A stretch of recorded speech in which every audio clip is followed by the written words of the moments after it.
Today, everyone, we are doing a figure fight, Funko Pop Chica versus Funko Pop Springtrap.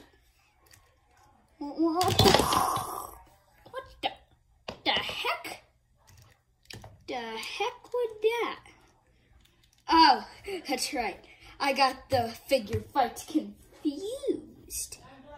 We're actually doing Kiryu Goji, the man, the legend himself, my original favorite. But now a new king stands in place of his reputation. The one and only Godzilla versus Biollante. NECA figure. Easily coming in as my favorite figure. Not to mention, you know, not the flex or anything, but, you know, you just open up this and then, you know, bounce. It's the best freaking packaging of all time. Bio Goji is my new favorite.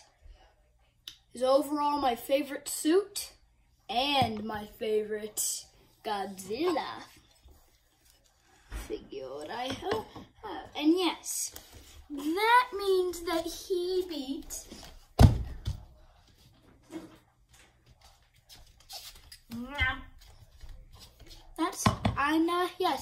he beats this freak of nature. He beats 2021. Alright, that looks up. I'm shutting my door because my mother's watching the show in the background, and I don't want to get copyrighted. I don't know if I can, but you know what? That looks so good that I'm going to take a picture of that. Why? Because that looks like an actual scene of Godzilla. Right. Yeah, perfect. Okay, yeah. You're also probably wondering why I'm over here. It's just because my back is hurting, and my ankle is asleep. Literally the worst spot you could get a part to sleep. But either way, yeah, this freaking nature beats him. However, I will admit, this tail took my dad's Popeye arms in boiling water to get the tail in. Yeah, that's a big downgrade. Meanwhile, for this figure, it went in a lot easier, but of course I had to ruin it. I put in this side. So, I ruined it. Or, you know, that was always going to happen. But I don't think it was. That's my biggest problem with all NECA Godzilla figures. Meanwhile, with this figure, the tail came already in. But I will admit, I mean, the box for the SH Monster Arts looked similar to this. So just imagine that. Or just kind of imagine it, you know. Alright, so imagine this versus this. Which one would you rather? I'd rather this one. They got a nice repainted version with their poster on it. I've taken 3 minutes just talking about this. So now, into the video. Start out with the OG. Get your butt out of here. Just going to start out with the OG Fave, but now has lost the crown and title. SOS Goji. Now then, something that I noticed that's weird that we'll get in once we get into the Bio Goji section. By the way, I love that scar on him. Did an amazing job at that. But this is probably the weirdest part. For most NECA Godzilla figures, I love that I can just walk on over to here and just grab it with ease. For most NECA Godzilla figures, like this for example, it just got a little neck piece. And that's it. But for this one, the neck and lower body is connected by a giant piece of flexible plastic. And since we're here, we might as well discuss the figure's articulation again. All NECA figures have got this range of articulation. You've got a ball joint at the head and a ball joint at the base of the neck and can open their jaw You can open their jaw. They have got nice ball joints at both arms, a swivel hinge combo joint at the elbow, a swivel hinge combo joint at the wrist, it's a swivel. No, it's a hinge. A joint for knuckle,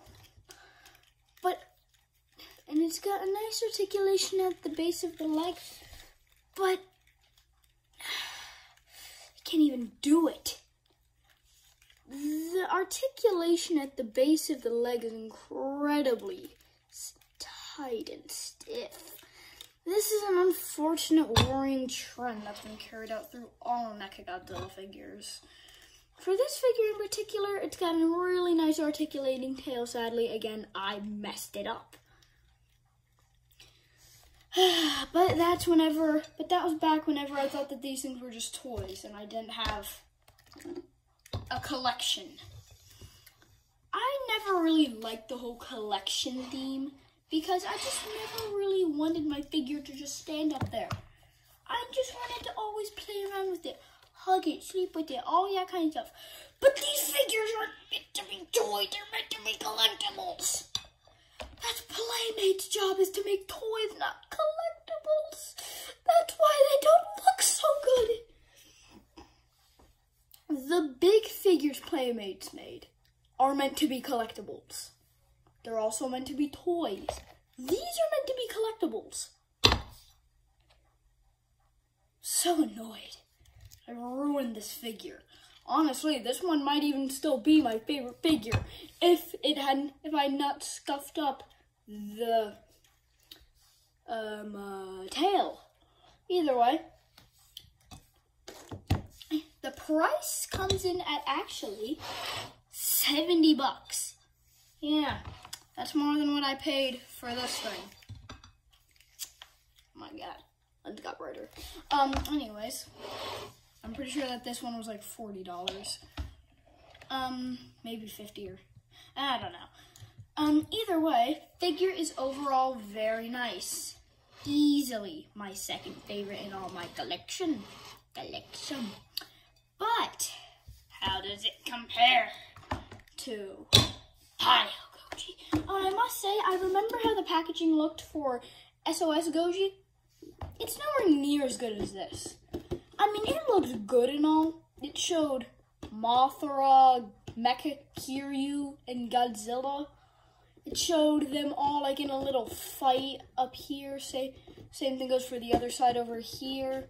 And then obviously it showed all the articulations at the back. And then it obviously just showed that in Japanese writing and then all that. But it's nowhere near as good as this.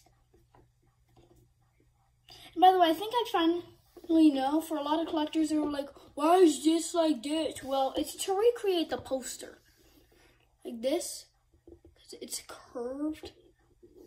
So that's why it's made like that. I just don't understand why they couldn't have had. Oh, that's why, because it would be way too hard. However, here's the weird part. For all Godzilla figures, even SH Monster Arts, even Playmates, the biggest Godzilla spike is always the middle one. Right here, but for some reason, the biggest one on this figure is right here. Meanwhile, it should be right here. This should be the biggest one. For some reason, it's this one. But overall, I think it gives it its nice own little piece of detail. And I like it. Now then, to avenge the death of Kiryu, I'm going to be buying the repainted version, which is him getting blasted with Kiryu's blast. But I don't understand why that figure was made. There was no Kiryu to accompany it. Same thing goes with Biollante in this one. The other one was him getting covered in Biollante's acidic sap. Again, there was no Biollante figure to accompany it. But either way, yeah, overall, it's a pretty good figure. And I would easily rate this the best figure in my collection. But how would So then, we've gotten in pretty nicely.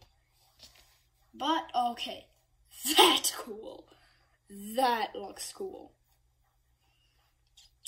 Now then, we're going into accessories. This one came with his atomic breath. And a tail, I guess? Question mark, question mark, question mark. And this one, tail, I guess? Question mark, question mark, question mark. Again, like, bruh. You know what? Because this video is only 10 minutes and we're already done, I'm gonna spice it up. You know what? We're gonna add in him. This was my original favorite in my collection. He was my favorite NECA. Second favorite. He was my favorite. He is actually my second favorite now. Yeah, I don't know why. This is like, I don't know why, but it does something to me. And whatever it does, it makes me feel so good. It just has got a weird feeling about it, and it makes me feel amazing.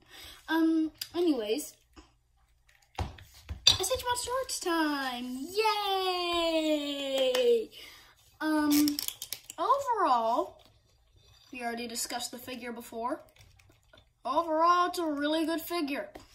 But again, it just can't compare. Ooh, wait, that's a good idea. Thanks, Cooper. Good idea, Cooper. Thanks, Cooper.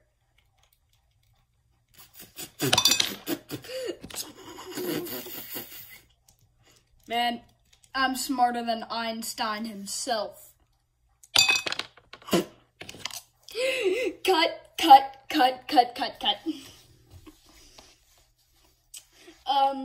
So, yeah. I lost. Yay! Skylander. What the heck? Like, why? Oh god, this is Skylander.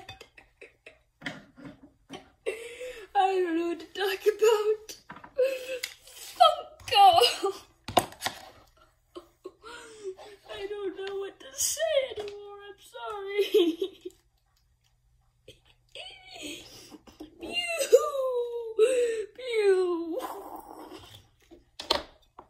Well, I guess that's the end of the episode. So I want you all to remember to absolutely atomic breath that hit that like button and subscribe button. And maybe tail whip that share button. Share with your friends and family. But, wait, buddy. Wait, what are you doing? Hey, stop.